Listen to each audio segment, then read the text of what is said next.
Brazil coach Dorival junior ব্রাজিলের last world cup বাছাই পর্বের 2 ম্যাচের জন্য যে স্কোয়াড ঘোষণা করেছিলেন তা দেখে মনে হচ্ছিল এটি একটি অকল্পিত স্কোয়াড, কিন্তু না, এটি ডোরিভাল জুনিয়রের কল্পিত স্কোয়াড।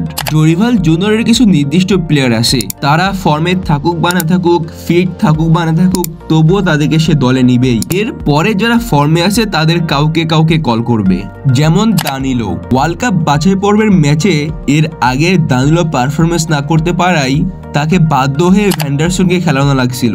এরপরেও এবারকার কলাপে দানিলোকে সেই স্কোয়াডে রাখে।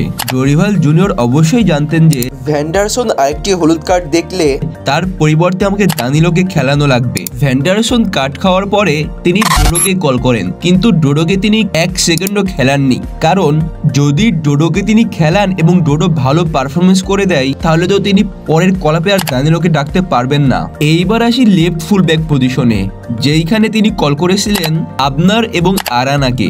আরানাও ডোরিভাল জুনিয়রের কাছে তেমন, আরানাকেও তাকে কল করা লাগবে। সে ফিট আছে কিনা, ফর্মে আছে কিনা সেটা দেখার বিষয় নয়। ভেনেজুয়েলার বিপক্ষে তিনি আবনারকে সাবস্টিটিউট করে স্টেভে উইলিয়ামকে নামিয়েছিল, কারণ তার আরানা ফিট নয় ম্যাচ খেলার জন্য। পরের ম্যাচে উপায় না পেয়ে তিনি তেল্লাসকে কল করলেন আরানার জায়গায়। ইউরোপে আরো অসাধারণ কিছু ফুলব্যাক ছিল ব্রাজিলের, কিন্তু তারপরেও তিনি তেল্লাসকে কল করার কারণ হলো পরের কলাপে যেন আবার আরানাকে কল করতে পারে, কারণ ইউরোপে কোনো ফুলব্যাককে যদি ডাকা হয় সে যদি ভালো পারফরমেন্স করে দেয় তাহলে তো আর আরানাকে সে স্কোয়াডে ডাকতে পারবে না। তার কথা হচ্ছে দল জাহান্নামে যাক, কিন্তু তার এই পছন্দের প্লেয়ারগুলোকে তাকে দলে রাখা লাগবেই। এইবার আসি মার্কিনহোসের কাছে।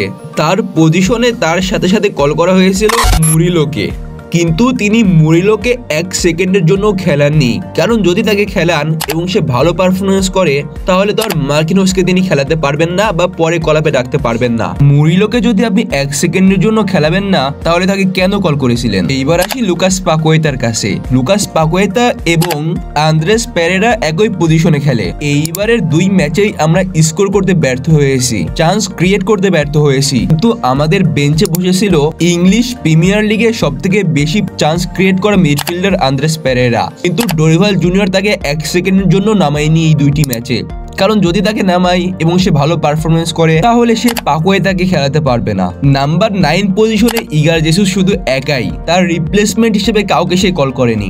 এইবারে 2টি ম্যাচেই একদম জঘন্য পারফরমেন্স করেছে ইগার জেসুস।